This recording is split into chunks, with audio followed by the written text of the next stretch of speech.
Nais ko lang pasalamatan kayong lahat na nakisama sa amin dito ngayon sa Undas para sa pag-alala ng aking minamahal na ama. At lalong-lalo na itong mga pulang t-shirt. Matagal ko nang hindi nakita.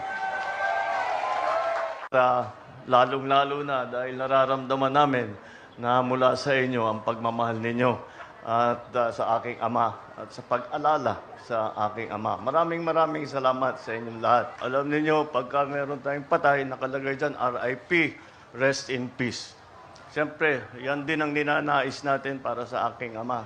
Ngunit hindi sapat na sasabihin lang natin rest in peace.